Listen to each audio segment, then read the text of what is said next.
ඔය ශානි අබේසේකර කියන පුද්ගලයා දුරකථනින් මම සම්බන්ධ කරගත්ත තවත් අපේ හිතවතෙක් මාර්ගයේ. කරගෙන මට එන්නකෝ බොරල්ල කනත්ත ගාවට. එilla මට කිව්වා එයාගේ කාර් එක පස්සෙන් මට එන්න කියලා. ඒ කාර් එකේ පස්සෙන් මම ගියා. ගිහලා කොහෙද නතර කරේ? පදනම් ආයතනය ගාවින් නතර කරා. නතර කරලා මට කිව්වා එයා කාර් එකට නගින්න කියලා. එහෙනම් මට මොනවද කිව්වේ? යකෝ උඹ මොඩියෙක් වෙන්න එපා කිව්වා. උඹ ASP කරන්නම් කිව්වා. ඔබට කැනඩාවේ පදිංචිය දෙන්නම් කිව්වා. උඹට මේ නම් දෙක කියලා දාපන්. උඹ ඉන්න තත්ත්වය මම දන්නවා කිව්වා. අපි සල්ලිත් දෙන්නම් කිව්වා. ඒක හෙලා මම ඒක ප්‍රතික්ෂේප කළා. ප්‍රතික්ෂේප කළා ඊට පස්සේ ඊට පහුවෙන්දත් මාව CID එකට ගෙන්නුවා. ගෙන්නලා මේගොල්ලන් කරන වැඩේ එකම දේ මිනිස්සු අස්ත්‍යාදු කරන එක. ඒතකොට අර අපිට එපා වෙනවනේ. ඒ ගෙන්නනවා. ඒගොල්ලන් නාලා කාලා ළමයි බස්සලා ඔක්කොම එනකම් අපි ඉන්න ඕනේ. ඒතකොට රෑ 9ට විතර ආයෙලා කියනවා මේමයි අයි උඹ කිව්වේ නැත්තේ මේමයි කියලා. හැලපයි පේන්ටිත් කන්න දෙනවා ශානි අපේසේක.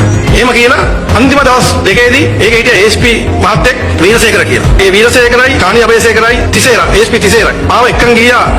ඒතකොට ඩිරෙක්ටර් CID නාගාමුල්ල. ඒ නාගාමුල්ල කියන්නේ මගේ හිටපු OIC ජනාධිපති ආරක්ෂක අංශේ. මම චන්ද්‍රිකා බණ්ඩාරනායකතුමී ගාව ඉන්න කාලේ. මට පයින් මේ පුටු පොලේ ගහලා කකුල් පල්ලයට ගහලා කිව්වා උඹ මේක කියන්න ඕනේ කිව්වේ නැත්නම් වැඩක් නැහැ කියලා. ඔබ දන්නවනේ මගේ හැටි මම උඹලත් එක්ක ඒ කාලේ කොහොමද හිටියේ කියලා. මං කිව්වා මට කියන්න බෑ.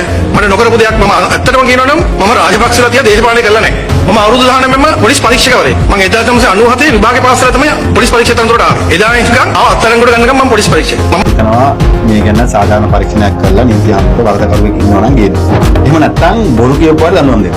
ජීවිතේට රග බෝලයක් තියා රග මැච්චක්වත් බලපු නැති පාර්ලිමේන්තුවේ සහ එබකඩ JVP සහ විපක්ෂයේ හිටපු අයගේ දේශපාලන වේදිකාවේ ගොඩනැගිච්ච සම්වාදය.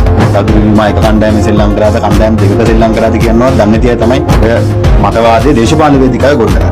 පොලිසිය මේවා දේශපාලනීකරණය කරලා වාසියක් ලබා ගන්න උත්සාහ කළොත් ඒ තුල තදුරින්ටවත් යාගේ පවුලටවත් සාධාරණයක් වෙන්නේ නැහැ. අපිට පැහැදිලිව විශ්වාසයක් තියෙනවා. අපි නිර්දෝෂී භාවය පිළිබඳව. ඉතින් නිර්දෝෂී භාවය අධිකරණය උත්තරන්න පුළුවන්. ඉතින් අපි ආණ්ඩුවට පිළිලේ කරුණාකරලා පක්ෂ පාර්ටිවලට පරීක්ෂා කරන්න. ශානි අපේසේකර මට කිව්වා මාව අත්අඩංගුවට ගන්නකොට හැබැයි සුමිත් කොයි වෙලාවත් මගේ ළමයිට දෙස්සිල්ලන්න එපා කිව්වා. මම ඒ වෙලේ මම හිතින් කියාගත්තා මම දෙස්සිල්ලන්නේ නැහැ. නමුත් කවදානි දවසක ditta ධම්ම වේදිනී කර්මය කියන එක අනිවාර්යෙන් පරිසම් දෙනවා. මම රිමාන්ඩ් එකට ගිහිල්ලා ඉන්නකම් මගේ නෑදෑයන්ට කරදර කරා. ඔය CID ගේ කට්ටිය. රංජන් රාමනායක නළුවා මගේ නෑදෑයන්ට කතා කරලා මාත් සෑහෙන්න මේවා කරා. එහෙම කියන්නේ මම සුමිත්ව ගිහිල්ලා හම්බෙන්නම් කියලා. මේවා ඔක්කොම මට ඔයගලට පෙන්නන්න පුළුවන් මගේ ටෙලිෆෝන් මේ අපේ ටෙලිෆෝන් විශ්ලේෂණ වාර්තා ගත්තා නම්. ශානි අපේසේකරේ ගෙදර ටෙලිෆෝන් නම්බරේ හෑන්ඩ් ෆෝන් එකයි ඔය ටික ගත්තා නම් මේවා ඔක්කොම හොයාගන්න පුළුවන්. 17 වෙනිදා වෙනකම් අපි හිටියේ මර බියෙන් හිටියේ. මට පැහැදිලිව කියන්න ඕනේ මම එදා ඔය ශානි අපේසේකරයි නාගාමුල්ලයි තිසේරයි වීරසේකරයි කියන දේ කරා නම් මටත් වෙන්නේ නිශාන්ත වගේ අද රටින් යන්න.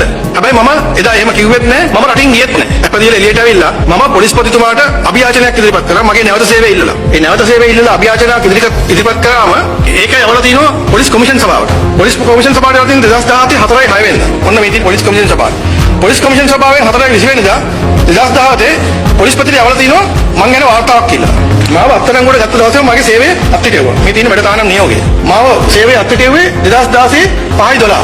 4/20 අත්අඩංගුවට අරගෙන 2016 5/12 තමයි මගේ වැඩ තානම් කරේ. ඊට පස්සේ මම එළියට ආවිලා පිල්ල එකක් දාලා පොලිස්පතිගේ මේ වෙනකම් පොලිස් කමිෂන් දෙකට වාර්තාව යවන්නේ පොලිස්පති. ඔන්න පොලිස් දෙපාර්තමේන්තුවේ සත්‍යයි. පොලිස්පතිට පොලිස් කමිෂන් එකෙන් ඉල්ලපු වාර්තාව මේ 2019 අද 11 වෙනි මාසේ 28 වෙනිදා. මේ වෙනකම් පොලිස්පතිගේ වාර්තාව දෙන්නේ නැහැ. ඊට පස්සේ මේක අහන්න මම ගියා පොලිස්පති හම්බ වෙයි. පොලිස්පති මොකද්ද කිව්වේ? සුමිත් ඔය අපිට ඕන විදිහට වැඩේ කරේ නැහැ නේ. මට රස්සාව දෙන්න බෑ කිව්වා. ඊට පස්සේ මම ජනාධිපතිතුමාට ලිව්වා. හිටපු